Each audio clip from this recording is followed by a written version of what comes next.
Word up, everybody. Let me look at the date. I gotta tell you what it is. June 15th. June 15th, 2018, y'all. When I look back on this moment, I'm gonna be so excited about the music that I've been able to share with everybody. And that's the main thing is being able to share this music with everybody. I've been trying some different little configurations. Now note, this is not my recording that I'm recording right now. This is just stuff that I'm scratching so I can introduce the music to certain people that are going to overdub over the real music. So a lot of this stuff that you're seeing is not how I'm recording my record. I recorded at a really great professional studio with an excellent engineer. So Clear Light Studios, Jimmy Bowman and Jay, they're wonderful guys. They know how to program all this analog stuff, and I'm learning a lot. But anyway, I'm over here scratching vocals, and I'm telling you, anything that I record that sounds great, sure, I'm gonna keep it.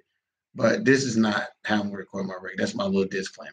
But I want to show you, just a little part of what I got going on. I do have a little makeshift vocal recording setup here, and I'm liking it. So I'm gonna take you in uh, into my makeshift booth. So just no, I'm not on the. Well, I guess I got to take the laptop in there. I'll take the laptop. I'm used to doing this on my phone, so it's gonna be a little shaky. Check it out. Headphones coming up. I don't even really need these on, but this is my makeshift booth. I don't know if you can really see that, but I'm gonna bring you in. I will turn the light on for you, but you can kind of see. We got some canvas back there. That's one of my paintings. We got some cloth on top of one of those black tables that you can buy at Walmart. So I just kind of section off a corner with some artwork, stuff that's like a top of a piano bench right there. So I just want some wood over here, different shaped wood, some canvas. I got a little glass here working. So I got a little metal, a little glass, some fabric, some canvas, some plastic, and that's the infamous vocal mic that I'm using. It's was a Groove Tubes GT55. Got some rubber bands on it and some headphones there with some packing tape on it. So this is like a little hood vocal booth that I want you to see. So you can kind of, be on the inside of what I'm doing here and how these finishing touches are going. Because the beginning of this thing was so organized. I'll be right back. Let me show you how organized it was. I think I can show you how to.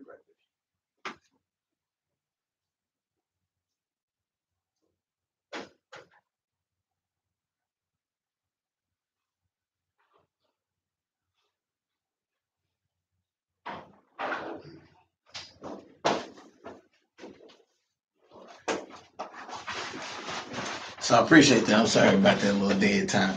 But yeah, it started out disorganized, like even more organized than this with like this long graph of like what songs I was gonna do and all the little things. You can see that. All the keys and time signatures. So this project started off kind of like that with all this stuff. And I haven't looked at this until today. I haven't looked at this for 4 months. So I started off really organized in order to get the I don't want to tell too many of my secrets, but to get certain parts of it functioning. And then the part that I'm at now where I'm experimenting and putting the icing on it, this is the icing. I've already made the cake. So this is the part where I'm trying to be influenced, but not trying to be influenced, but trying to be vernacular with what people are dancing to, not what people are buying, not what people are saying is hot. I'm worried about what people are dancing to. Let's get that straight. I'm concerned with what people are grooving to, what a brother can ride down the road to and listen to and jam to, where he don't have to cut it down too low because this word is going to be said, or this is not understandable by what direction it's going to vibrationally. So I'm trying to make some music that's about what I'm about. So what I'm about now, and so That's where we at. So it started out very, very organized. Talking about the style of the music, uh, you know, going into the theme or the moment in the show where the music fits, talking about the arrangement, what comes in as I'm producing to make sure that every song don't start and end the same. I got into the instrumentation deeply, or what instruments I wanted to hear, even in the overdub process. So it is time for me to pull this out, so I don't go put the same thing over every track. You know how that can happen, and they'd be like, "Man, the congas just don't sound like they fit." It's got somebody went and put congas over the whole record. Um, and then I get into the tempo, who I'm featuring, any other kind of notes, and the key, because I want the keys to flow in a natural manner. And people talk a lot about don't put out no album because people ain't buying music like that no more. But I'm gonna tell you something, and I hope this goes where people can hear this. Sure, that's a fact. People are consuming music how they consuming music.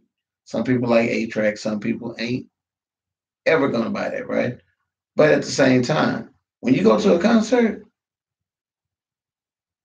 artists aren't coming on going, we're gonna put this artist on for one song, this artist on for one song, Clear to say put this artist on for one song, put it we as performers, we can't begin to cater to the mediums. You know what I'm saying? We can't begin to cater to as artists, we can't begin to cater to just how people are consuming the music. We run that. When you're doing a concert, you run down your show however you run it down. But the way I would like to run down my show and my original music is in a way where it takes the people on a voyage. It takes them through moments, and it takes them on a voyage, on a ride. They can have peaks and valleys and they can do their thing. So why wouldn't you make a record that would be promoting your live show? If you're making records to show somebody how fancy your songwriting is, that's something else. Or if you're trying to win some awards or something like that, and you're trying to beat somebody, that's something else. But if you're really trying to express yourself and show what kind of product you're going to be putting out and what they're going to see live, then yeah, put a record out. If that's a record with 6 songs and that's what you're going to do live, do your show on CD, do it in the studio and put it out like that. But you don't have to put out music just because somebody said, well, pop music is put out like this, and this is what's radio ready and all this stuff. People, it's a lot of radio ready music that never touched the radio because it is what it is. So, it's a lot of barriers got to be broken. But I ain't getting all that right now. Getting organized, y'all. We started here with a blank piece of paper. And we got into, really arranging. And shout out to all my homies, man. Shout out to all my homies, man, that did this record with me. I haven't said that enough. Boy. Outside of the music, the musicians themselves, rhythm section, the core of the rhythm section is Byron Crenshaw, Jalen Washington, Shelton Summons, Chris Green on guitar, and featuring in several other sessions, in another session actually, R.C. Williams and Sean Martin as a team coming in with Byron and Jalen. So you have the Shelton Summons with Byron and Jalen version of the record. Then you had R.C. and Sean with Jalen and Byron version of the record. With what I'm calling the J.D. horns, which is anybody that roll with me. It's a pickup horn section. It's not some big thing. Of course, it sounds like the JB horns because I love the JB horns. I absolutely love the JB horns. Yeah. And my name is Jason Davis, so y'all come with the JD horn. Simple. But horn section. Jeremy St. Clair on trumpet. Kazunori Takada. Tenkata.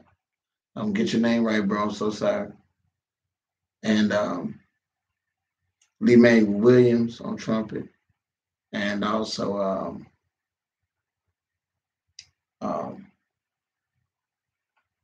Mark Cervantes on trumpet. 4 trumpets on this record. Trombone, Gaker James, who any record that I do that I have some say on.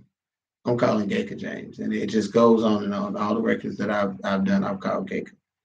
He's solid. Tone is great. He can play high. He can play low. He can solo. It's amazing. Um, Great guy too. Good friends. Some of the best of friends. Gaka James, my homeboy. One of my best homeboys, man. Jamada Holloman on Barrett sax, tenor sax, um, and me on tenor so far. But I plan on playing some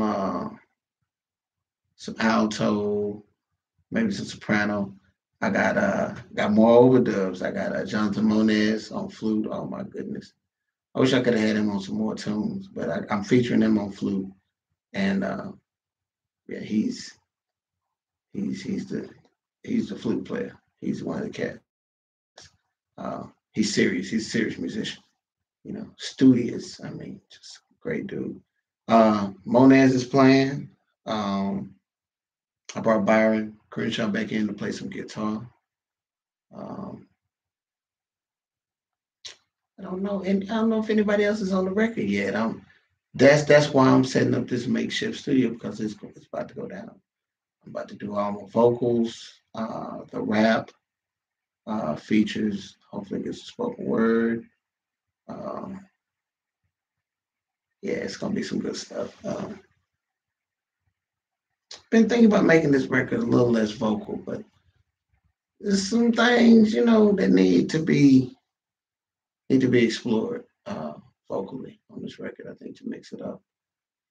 Um, got some cover tunes. I can't tell you what they are. I'll tell you what one of them. Talk about one of my cover tunes. Um, I'm covering two Dallas natives in one tune. I contacted one of the gentlemen today. The other one is passed on. Uh, Mr. Cedar Walton Jr. I'm covering a Cedar Walton Jr. track, and that's special to me because Cedar Walton actually did reach back into the community, and by way of a good friend of mine, Donald Payton, and was always feeding information to me, which I was feeding to other guys. But he's a Lincoln High School alumni, which I'm Lincoln High School alumni, which, maybe 30, 40 years apart, of course. But yeah, man, it's that South Dallas pride, Cedar Walton Jr., man, Look up the history of him, and his dad was I think one of the founders of the Black Chamber of Commerce in Dallas. But it's a lot of good history in that music. Cedar Walton was, I believe, the first piano player to play Giant Steps with John Coltrane. So his music has had an enormous effect on the people that taught me. It's had an enormous effect on me personally just from listening to his music. And I want to pay tribute to Cedar Walton and more guys to come. Of course, I want to do a Texas tenor record and rip it all up. Just play it all. I love it. Fathead and everybody. But starting with Cedar Walton because I'm playing some of the stuff live and people were really feeling it. All right, we got some live phone calls coming in. And hold on 1 second, the vocalist. What's up, brother? Okay, see you in a minute. All right. So the vocalist is here. We're gonna try him out on some of this Steely Dan sound and stuff I got. I love Steely Dan. I love, this record is really, I'm gonna tell you what this record is really, really about. Sometimes I'm on stage with bands and I'm feeling the groove and I'm feeling good, but it's not my gig, and I gotta just stay in the cut and kind of play my part. So I really start to write and arrange some songs that feel good to me, where if I want to play, I can play, but I can still get back and lay in the cut and let other people play. So that's what this record is about. I'm working toward the names, toward like my dad. I just talked to my dad on the phone. He said, take it easy. So I'm thinking about, names like that, just some real good take it easy type music, take it easy type music. So I like that. That's old school. He's like, take it easy. He didn't say bye. He didn't say later on. He's like, take it easy. So I was like, yeah. and it's part of one of my tunes. Actually, tune I'm gonna record. Um, that tune, Cedar Walton tune, I'm mixing it with a good homeboy of mine, man. I done played on all this records. It's time for him to come play on mine. Gino Young. He's world renowned. You know what I'm saying? But outside of his time in the music business, man, he's just a fabulous musician that you would want to sit down and listen to. He's multi instrumentalist. Yeah, and that's where I wanna work with guys, man, and just where they really shine, and that's their melodic value. They got a lot of melodic value. Um, it's a lot of melodies coming out of Dallas, so it's time to feature these melodies in different ways. Expound upon these. Start, with a record, move on to doing some stuff with larger formats. Got a vocalist outside, y'all. Gotta go. Peace and love, man. Record comes out July 13th in Dallas, Texas, worldwide on the internet. Jason Davis debut album.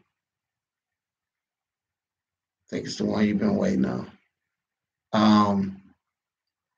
Go to my website, pre-order it, because I'm only gonna have a certain amount of copies, and I'm hoping to sell all these copies.